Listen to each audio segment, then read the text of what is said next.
Segundo Coríntios, capítulo de número 12, 2 para frente. Conheço um homem em Cristo, que há 14 anos, se no corpo não sei, se fora do corpo não sei, Deus o sabe, foi arrebatado até o terceiro céu. Sim, conheço tal homem, e se no corpo, se fora do corpo não sei, Deus o sabe, que foi arrebatado ao paraíso, segundo arrebatamento, terceiro céu e paraíso.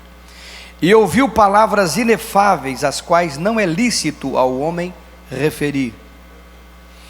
Desse tal me gloriarei, mas de mim mesmo não me gloriarei, senão nas minhas fraquezas. Pois se quiser gloriar-me, não serei insensato, porque direi a verdade. E para que não me exaltasse demais pela excelência das revelações, foi-me dado um espinho na carne, a saber, um mensageiro de Satanás para me esbofetear, a fim de que eu não me exalte demais. Acerca do qual 3 vezes roguei ao Senhor que o afastasse de mim, e ele me disse: a minha graça te basta, porque o meu poder se aperfeiçoa na fraqueza. Por isso, de boa vontade, antes me gloriarei nas minhas fraquezas, a fim de que repouse sobre mim o poder de Cristo. Pelo que sinto prazer nas fraquezas, nas injúrias, nas necessidades, nas perseguições, nas angústias por amor de Cristo, porque quando estou fraco, então é que sou forte. Quero deixar 2 coisas no seu coração, e uma terceira apenas de informação. Paulo estava falando dele mesmo, mas ele não podia falar que ele foi ao terceiro céu, e ele não podia falar também que ele foi ao paraíso, porque senão pensa a audiência que isso ia dar e a procura que isso ia causar na vida de Paulo. Será que eu e você, na curiosidade, não queríamos conversar com um homem que foi até o trono de Deus? Hã? Tudo que a gente lê, o cara foi e viu. Será que eu e você não queríamos falar com um homem e perguntar para ele como é que é no paraíso? Porque ele disse: eu fui ao paraíso, aonde nós vamos partir dessa existência para ir. Ele foi e viu, e voltou. Alguém sempre diz: ah, ninguém foi e voltou. Paulo foi e voltou. Você está cansado de ouvir dizer: ninguém foi e voltou para contar como é lá. Paulo foi e voltou, mas não pôde contar. Só por metáfora. E só na Bíblia Sagrada, por metáfora, estão escritos algumas coisas para nós entendermos. E ele não pôde, porque ele disse: eu conheço um homem, que ele estava falando dele, foi ao terceiro céu, foi ao paraíso, que viu coisas que ele não pode falar. O homem não pode pronunciar, de tão maravilhosas que são. Ele disse: para que eu não falasse, foi mandado um demônio, um espinho na carne, um mensageiro de Satanás, para me esbofetear, dar tapa na cara, com as costas da mão. É o texto original. Sabe aquele cala a boca? Cala a boca. Alguém está me ouvindo? Não? Agora pensa comigo, irmão. Você que fica acreditando em filme de Hollywood, que acha que o diabo pode fazer força e competir com Deus, fica assustado comigo, mas nós estamos vendo aqui que um demônio foi mandado para calar a boca de um apóstolo, e foi Deus que mandou.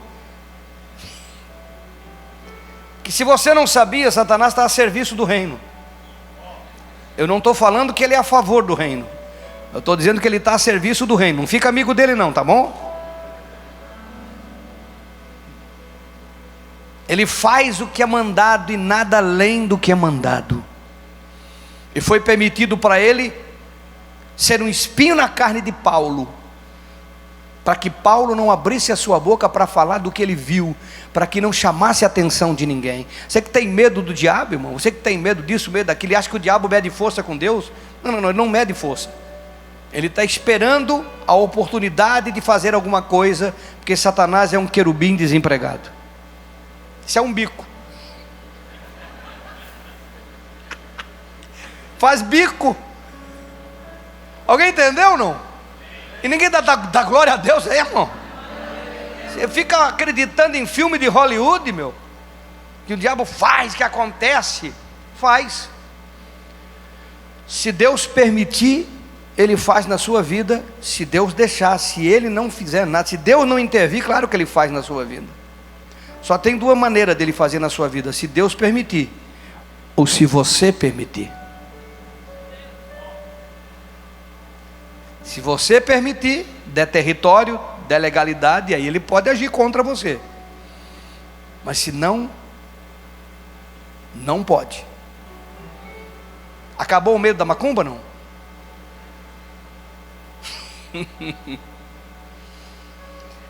Uma primeira coisa que eu queria deixar no teu coração, do versículo 9 em diante, que diz assim: a minha graça te basta, ele disse, porque o meu poder se aperfeiçoa na fraqueza. Por isso, de boa vontade, me gloriarei nas minhas fraquezas, a fim de que repouse sobre mim o poder de Cristo. Fraqueza que Paulo está tratando não é ser fraco para o pecado. Não está falando de pecado diferente, está falando fraqueza é no sentido de não ter habilidade suficiente, não estar preparado o suficiente, não estar apto o suficiente. É disso que ele está tratando. Não de fraqueza, não, eu caí porque sou fraco, caí no pecado, não está tratando de pecado aqui, irmão. Está tratando de falta de aptidão, de ser completo para fazer e cumprir. É disso que ele está tratando. Ele estava incompleto, ele não se sentia capaz de tudo. Ele disse: eu me glorio nas minhas fraquezas. Agora o versículo 10 é extraordinário. Pelo que sinto prazer quando eu não consigo fazer as coisas por força humana. Sinto prazer nas fraquezas. Está ali não? Nas injúrias. Paulo sentia prazer, você fica com raiva da pessoa. Nas necessidades, sinto prazer nas necessidades. Paulo sentia prazer nas dificuldades, você fica murmurando e querendo desistir da fé. Alguém está aí não? Nas perseguições, meu Deus, eu não vou mais no GC, eu não vou mais nisso, eu não vou mais no Atração, não vou mais no Inas, não vou mais por causa disso, por causa daquilo, e fica reclamando. De Paulo disse: eu tenho prazer na perseguição. Nas angústias por amor de... dizer, quando eu sofro fraqueza, injúrias, necessidades, perseguições por amor de Cristo, e tem que ser dito isso também, eu tenho que me alegrar. Não falando mal de mim porque eu prego, porque eu sou duro, porque eu sou isso, porque eu falo a verdade. Você tem que se alegrar. Estão falando mal de mim porque eu me envolvo, porque eu estou na igreja, estou no GC. Você tem que se alegrar. Os amigos te deixaram porque você agora assumiu um compromisso com Jesus e não querem mais estar com você, não vão na sua casa e nem te convidam para o churrasquinho. Tem que se alegrar. Alguém pode dar glória a Deus aí? Não? Tem que se alegrar, irmão. Se as pessoas não estão entendendo o teu compromisso, a transformação, a mudança de vida que Deus está fazendo em você, mas você tem que se alegrar, porque é por amor de Cristo. Ele está dizendo: eu sinto prazer nessas coisas todas, porque quando eu estou fraco, meu Deus, é que eu sou forte. E agora eu vou dar uma injeção anti-migué. Uma injeção, uma vacina anti-migué. Porque o Miguel fala assim: não, eu não consigo trabalhar, eu não me envolvo no corpo, eu não me envolvo no reino, eu não me envolvo no departamento, eu não me envolvo no ministério, porque eu me acho tão pequeno, tão isso, tão aquilo outro. A gente gosta de brincar: eu sou o cocô da mosca, do cavalo, do bandido, nem do mocinho, de tão pequeno que eu sou. Mas Paulo está dizendo: quando você é fraco, é pequeno, é agora que você está forte. É agora que você está apto. Quando você não vê em você condições, mas assume o compromisso de fazer as coisas de Deus, vai vir o poder de Deus, a unção de Deus, o mover de Deus, o sobrenatural de Deus, e vai te capacitar, e você vai aprender, e vai crescer, e vai se qualificar, e a obra de Deus vai ser para a glória de Deus. Tem um moço que começou a vir na comunidade, e ele é músico. Ele tinha uma ideia que aqui os músicos são tudo... Porque eles olham uma igreja um pouquinho, uma hora, e acham que todo mundo é exibido, né? Mas a coisa mais triste que tem é você lidar com ministérios que as pessoas se acham. E eu já vivi isso no passado, músico estrela. Irmão, nós temos uns caras bons aqui em cima tocando, hein? Mas não dá para perceber, porque eles Eles nem fazem frase. Eu até às vezes fico bravo, porque eu também sou músico, né? Estava vendo o Valdeci, estava tão feliz de ver o Valdeci ministrar hoje. O crescimento, né? Maturidade. Eu digo, puxa lá a vida. Quem te vê, quem te viu. Crescemos em Valdeci. E eu estava, mas não tem. Essas músicas, a grande maioria das músicas que vocês cantaram é composição dele, uma composição do pastor Tiago, composição da casa. Tem mais de 40 músicas compostas, tocam vários instrumentos, mas não tem mais isso para nós aqui, porque a grande tristeza é ver aqueles músicos, já passaram alguns, e alguns tentaram fazer parte e não conseguem subir aqui e achar que ele é o cara. Ganhou do Roberto Carlos, que era o cara, disse, esse cara sou eu, não disse, o cara é que estava aqui. E acha que toca, acha que faz, porque não entendeu que quando eu sou fraco, que eu estou forte.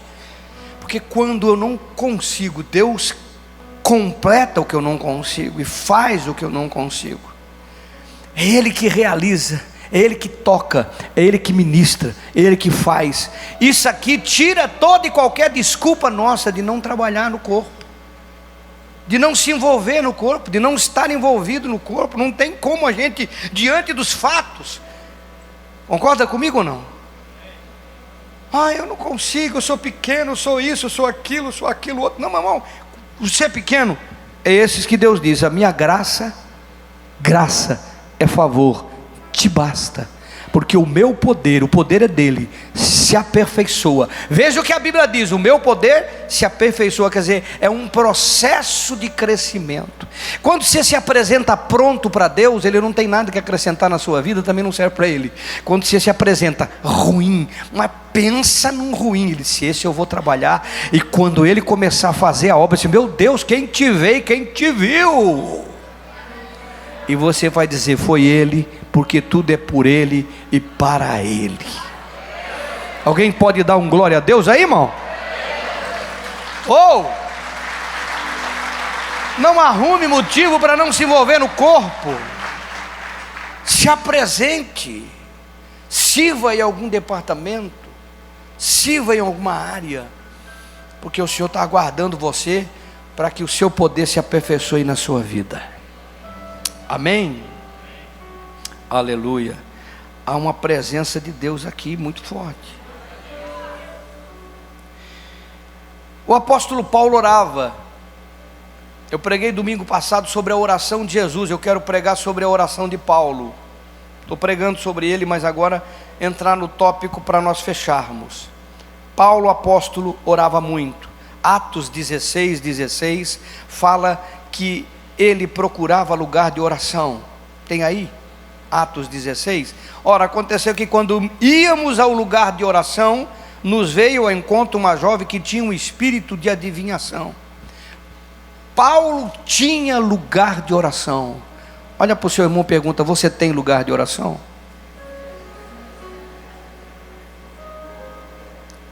Irmãos, parece que os crentes de hoje não entenderam a importância da oração. Sabe o que acontece? Nós temos toda a tecnologia avançada. Nós somos a geração da volta de Jesus. A ciência se multiplicou, como fala o livro de Daniel. Mas não substitui a oração, querido.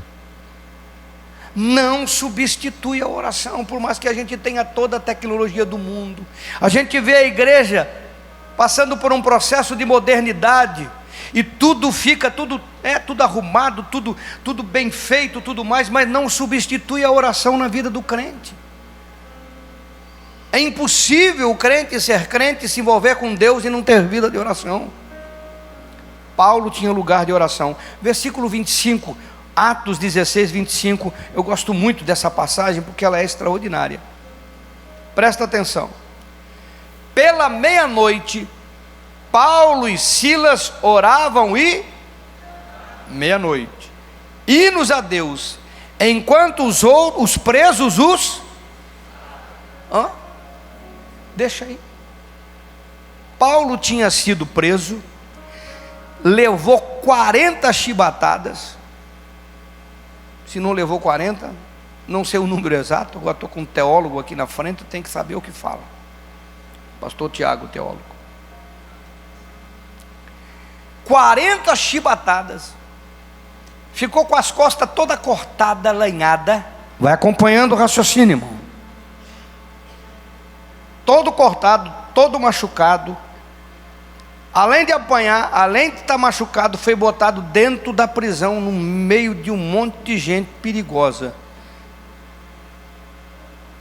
E no meio da prisão, lá naquela cela, cheio de gente em volta, a Bíblia diz que ele orava e ele cantava. E como é que tem crente que pode afirmar que não consegue orar em casa?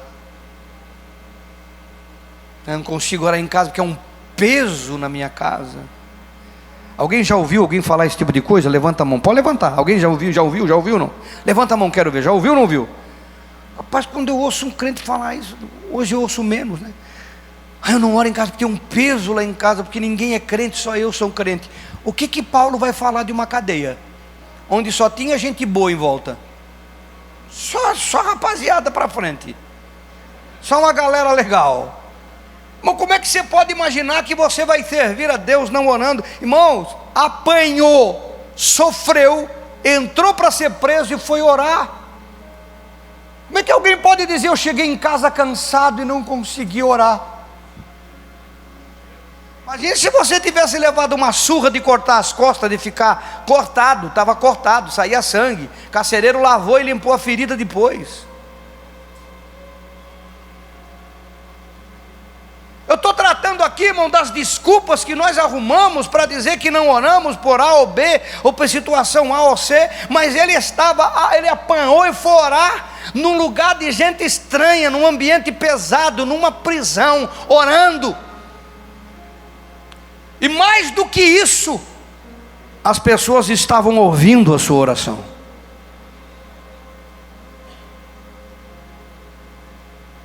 Eu não estava nem aí para os estranhos, porque não era crente que estava preso lá, irmão, era gente perigosa. E ele orava e as pessoas ouviam a sua oração.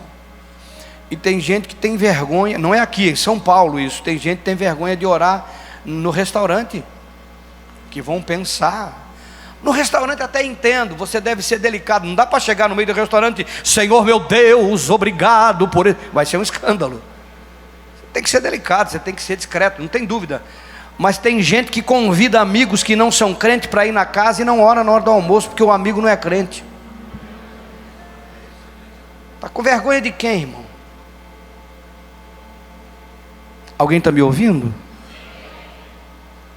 Paulo não teve vergonha de prisioneiro, não teve vergonha de bandido, não teve vergonha de ninguém, não teve vergonha de estar preso com eles porque ele era inocente, não teve vergonha de apanhar e depois estar orando.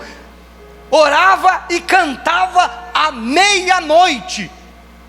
Se você for ler, você vai ver que tremeu o lugar e abriram-se as portas da cadeia. Mas eu quero focar aqui na oração. Tem gente que tem vergonha de falar, de orar, quando vem visita na sua casa que não é crente. Tem gente que tem vergonha de orar quando vai na casa de alguém. Tem gente que não ora porque diz que está cansado. E Paulo apanhou, sofreu e orava como Jesus orava também. Sabe o que isso me faz entender? Orar, irmãos, não é uma opção, é um comportamento de quem se relaciona com Deus. Orar é comportamento de crente que se converteu. O crente que não se converteu não ora. E crente que não ora, eu fico pensando, não se converteu ainda. Tudo bem, participa do GC, participa da reunião, está lendo Bíblia, está crescendo, está aprendendo, aleluia, que bom por isso. Mas ainda não, o crente que tem uma experiência com Deus, ele não consegue viver sem orar. Mais uma vez, se você olhar comigo ali, abre lá a Bíblia, versículo 9. E ele me disse: a minha graça te basta. Não, é o versículo 8. Acerca do qual 3 vezes eu roguei ao Senhor que o afastasse de mim, e ele me disse: a minha graça te basta. Paulo poderia ter escrito assim: eu conheço um homem que foi ao terceiro céu, mas que agora foi mandado um mensageiro de Satanás, da parte de Satanás. Deus mandou um mensageiro de Satanás para esbofetear, para que eu não revele o que eu vi. E eu orei ao Pai e Ele me disse: a tua graça te basta. Não podia estar assim? A gente não ia entender? Claro que a gente ia entender. Eu orei, Ele disse: a minha graça te basta. A gente ia entender. Mas por que Ele acrescenta 3 vezes eu orei ao Pai? Que nem Jesus, pela 3ª vez orou ao Pai: se possível passa de mim esse cálice. Esse 3 aqui é um mistério revelado. Primeiro dá o 3 a ideia de que nós temos que orar 3 vezes ao dia, porque nós nos alimentamos 3 vezes ao dia. Primeiro dá a ideia de que a oração, mesmo que não respondida da forma que nós queremos, nós temos que orar. Sabe o que isso me mostra? Que nós temos que orar até que tenhamos uma resposta. Porque você, aqui não, mas lá em São Paulo tem gente que diz assim: não, eu já orei. Alguém já ouviu alguém falar assim: eu já orei? Não, levanta a mão, quero ver. Levanta, não tenha vergonha. Não, eu já orei. Irmão, essa tribulação não, eu já orei. Já coloquei diante de Deus. Paulo não disse eu já orei. Jesus não disse eu já orei. Aliás, eu quero invocar aqui Daniel 9, onde ele diz que ele estava orando, e o pessoal faz campanha de 7 dias de oração, de 8 dias de oração, de 15 dias de oração, e a famosa de 21 dias de oração de Daniel, como se Daniel tivesse orado 21 dias. Daniel só orou 21 dias, porque o anjo chegou no 21º dia. Se o anjo não tivesse chegado no 21º dia, Daniel ia orar 22, 23, 24, 25. Se ele viesse no 25, teria 25 dias de oração Daniel. Se ele não viesse, é 26, 27, 28, 29, 30. Se ele viesse no 30º dia, ele teria dito 30 dias de oração Daniel, porque ele estava orando, não era 21 dias, ele estava orando para ter a resposta do que ele entendeu na Bíblia, que eles estavam em cativeiro e não deviam mais estar em cativeiro. E quando o anjo chegou no 21º dia, o anjo disse: Daniel, o homem amado, desde o primeiro dia que você orou, a resposta veio.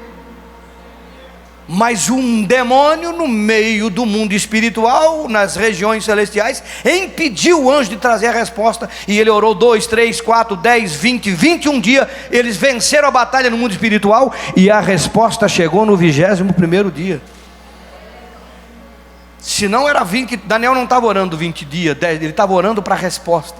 Você não tem que fazer 21 dias de oração, tem que orar para ter resposta. A religião tem feito isso com a oração das pessoas. Aí eu já orei 7 dias, já fiz uma campanha de 5, fiz uma campanha de 10, fiz uma campanha de 21 dias, já orei. Não, você não tem que fazer campanha de 21, você tem que orar para obter resposta. Diga para o seu irmão: você tem que orar para obter resposta.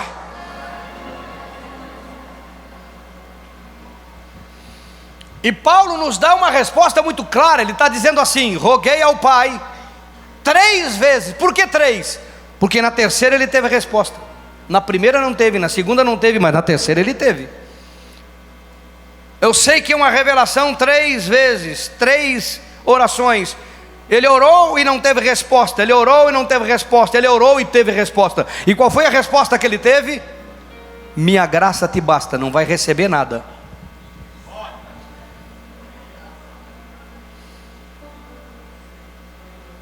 Aí o crente entra em conflito, porque a teologia triunfalista diz que você ora e Deus tem que fazer.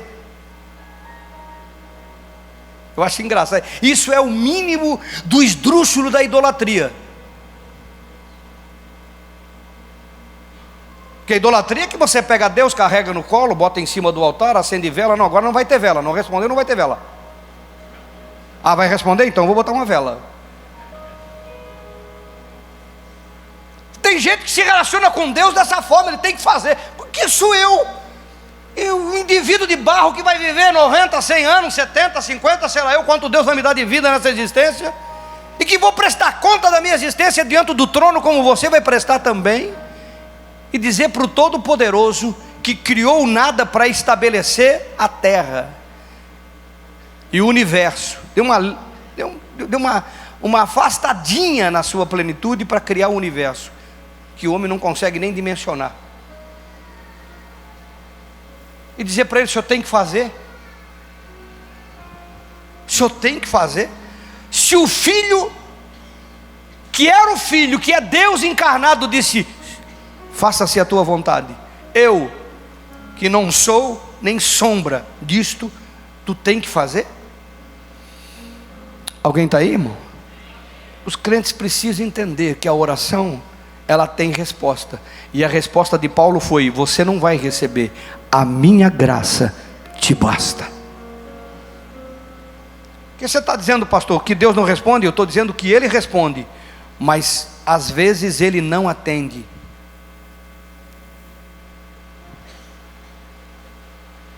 No caso de Paulo tinha um propósito, e no seu e no meu também tem. Se Deus não te atende naquilo que você ora, é porque tem um porquê. Aí você fica consciente disso, tem um porquê. Que nós só enxergamos um mês, um ano para frente. A gente faz planos, mas a Bíblia diz que a resposta certa vem do Senhor. E a gente quer coisas que às vezes não vão ser bom, não vão nos trazer bênção, não vai ser bênção, não vai cumprir o propósito de Deus na nossa vida. Ele nos responde, mas Ele não atende. Mas Ele responde, é isso que eu quero que você entenda. Quando você ora e não tem resposta, ore de novo. E não tem resposta, ore de novo. E não tem resposta, ore de novo. E não tem resposta, continue orando. 1 dia, 2, 10, 21 dias, 30 dias, 60, continua orando, orando. Ou Deus diz eu dou, ou Deus diz eu não dou. Mas Ele responde. O problema do crente é que ele não crê. Antagonismo, né? O crente não crê. Mas é isso. O problema do crente é que ele tem um conceito religioso de oração, que ele tem que orar como se fosse um negócio. Eu estou orando, Deus ouviu, agora Ele já sabe, quando Ele quiser Ele faz. Não, continue orando. Seu papel é orar, é buscar, porque você não sabe o que acontece no mundo espiritual se Deus não te mostrar. Pensa se Daniel dissesse: orei uma semana, 7 dias de oração, e Deus me conhece, e eu conheço Deus, agora eu estou aguardando. O anjo não teria passado, a resposta não teria vindo, e ele não estaria na história como alguém que venceu o que venceu, e libertou Israel dentro do contexto que era para libertar. Os crentes perdem o que Deus tem para eles, porque não oram. Só. Te custa o quê? Tempo. Tempo que às vezes nós damos para a TV, às vezes nós damos para a internet, às vezes nós damos para as redes sociais, às vezes nós damos para tantas coisas, que eu não estou aqui criticando nenhuma delas, mas que não vão mudar a nossa vida às vezes em nada. A gente ri de algum vídeo, a gente ri de algum programa, a gente se diverte, se distrai, mas não muda nada na nossa vida. Mas passa uma hora de joelho na presença de Deus, e daqui a 7 dias vem falar comigo, ver se já não aconteceu alguma coisa. E daqui a 20 vem falar comigo, daqui a 30 vem falar comigo, para ver quanta coisa começa a acontecer na sua vida. Quanta coisa começa a acontecer na sua vida. Quanta porta que não estava aberta se abrir, quantas respostas que você não tinha a ter, quantas vitórias, quantos alertas, quantas coisas que você não enxergava vai passar a enxergar, porque o mundo espiritual se move quando você ora. Alguém está aí, irmão? Paulo, ele orou, mas Deus não atendeu. Qual a nossa reação a uma oração que não foi atendida? A mesma que eu falei domingo passado. As pessoas relaxam, as pessoas diminuem sua devocional, param de acreditar nas respostas da oração. Sabe o que acontece com os crentes, irmão?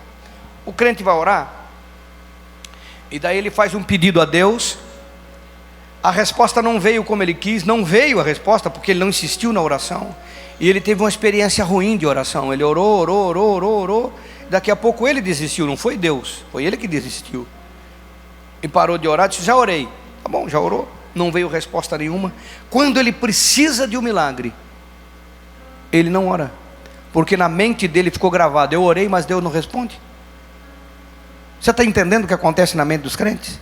Ora de forma errada, não tem a resposta certa, não encontra a resposta de Deus, e vai acostumando a orar e não ter resposta, orar e não ter resposta, orar e não ter resposta. Aí quando ele vai orar e precisa de uma resposta, a sua fé está debilitada, porque ele está acostumado a orar e não ter resposta, e agora ele precisava muito. Diga para o seu vizinho assim: você não pode orar não pode parar de orar sem ter resposta. Não para de orar sem ter resposta.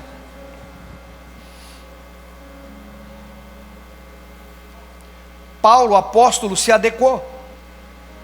Quando ele ouviu do Senhor: a minha graça te basta, o meu poder se aperfeiçoa na fraqueza. Ele teve uma resposta. Ele foi respondido, só não foi atendido, mas foi respondido. Porque Deus pode não te atender, mas sempre vai responder a tua oração. Você entendeu o que eu falei, não? Ele pode não te atender em algumas coisas, mas sempre vai responder. E o Senhor disse: a minha graça te basta, o meu poder se aperfeiçoa na sua fraqueza. E Paulo então se adequou à resposta. Ele disse: bom, se Deus quer que eu passe por tribulação para cumprir o seu propósito, ele escreveu: tenho prazer nas injúrias, nas perseguições, na tribulação, na dificuldade, porque eu sei que não é porque não aconteceu, não é porque eu não estou tendo, não é porque o Senhor não deu em determinadas coisas, que ele deixou de ser Senhor, e ele está fora de controle. Ele continua no controle, porque quando eu não estou vendo acontecer, ele está fazendo acontecer com a força dele. Oração, oração. E eu quero afirmar de novo, que você não para de orar por causa do pecado, irmão. Você ora para parar de pecar. Olha para o irmão e diga isso: você não para de orar por causa do pecado, você ora para parar de pecar. Eu estou insistindo nessa tecla porque o inimigo ele tem tido vantagem aqui. Eu quero lembrar você que Adão pecou. Todo mundo sabe disso. E quando ele pecou, o que ele fez? Ele se escondeu no jardim e tentou resolver o seu problema de pecado com folhas. Isso é um simbolismo de nós tentando resolver o nosso problema de pecado. Nós nunca vamos resolver o nosso problema de pecado. Você nunca vai vencer os vícios que você enfrenta, as lutas que você enfrenta, a fraqueza que você enfrenta, a infidelidade no casamento que você enfrenta. Você nunca vai vencer os pecados ocultos que você sabe que tem, fugindo de Deus, se afastando de Deus. Você só vai vencê-los indo à presença de Deus, expondo a luz. Porque você pensa que Deus vai fazer o quê? Vai te pesar a mão como se ele não soubesse. O crente às vezes não para pensar que Deus já sabe, já viu, já conhece. O problema de apresentar a Deus não vai fazer nenhuma surpresa. Você está falando que fez isso, meu Deus. Deus não vai ficar surpreendido com as tuas falhas, com as tuas fraquezas, com as tuas imperfeições, com os vícios que você já enfrenta. Pelo contrário, Ele já sabe. Agora, quando você apresenta a Deus, Ele vai trazer a solução. Adão estava lá escondido com as suas folhas, tentando se esconder de Deus. E disse: Adão, onde é que tu está? Eu estou aqui.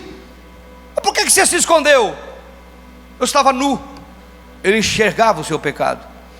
Eu estava nu. Ele disse: mas quem falou para você que você estava nu? Você comeu do fruto? A mulher que tu me deu para comer. Natural de quem peca, sempre alguém é culpado. Eu traí a esposa porque ela é isso e aquilo. Eu traí o marido porque ele é isso e aquilo outro. Ele que não presta e você que é o traidor, você que comete adultério. Você é bom, né? Alguém está ouvindo, não? Eu não consigo esse vício, eu não consigo deixar. Claro que você não consegue. Você já está dominado na mente, está dominado na alma, no psique, no físico. Por isso que você precisa de Deus, por isso que você precisa orar. Um homem pecador falando com Deus Santo no jardim. Quem falou? Eu estou nu. Digo: vem cá, vou resolver o teu problema. Adão não sabia que existia roupa. Deus fez o sacrifício, matou o animal, tirou a pele e fez a roupa. Porque a solução para a sua vida está nele. E você não conhece a solução, porque Adão nunca soube que dava para fazer roupa de pele de animal que morria. Mas Deus fez, porque ele estava conversando com Deus. Pecador conversando com Deus Santo. Alguém está me entendendo? Não importa o teu pecado, Não tente se esconder com folhas. Não tente resolver. Eu acho a coisa mais engraçada quando alguém diz: não, eu gostaria de estar na igreja, eu gostaria de estar no GC, eu gosto muito de estar lá na comunidade, é muito bom, mas eu primeiro tenho que deixar disso. Você vai vencer os pecados sozinho. Puxa, por que mataram Jesus na cruz? Que desperdício. O cara vence sozinho o pecado, vence sozinho as coisas, vence sozinho Satanás. Mas que bobagem matar Jesus na cruz se nós vencemos sozinho. Não, é Jesus que vence. Então o que você está fazendo que não foi lá procurar? Alguém está me ouvindo? Não? Meu irmão, é orando que você vence, que você alcança, que Deus pode fazer por você o que você nem imagina. Dá um glória a Deus e aplaude Jesus aí. Você não está entendendo o que Deus está falando, não.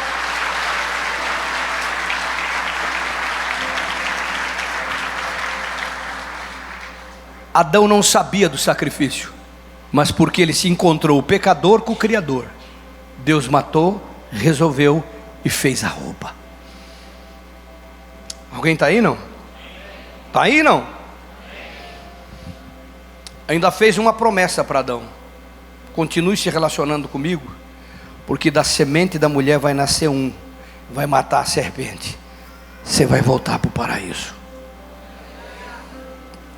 Sua vitória, sua resposta, sua solução, sua bênção, tudo que você precisa está em Deus.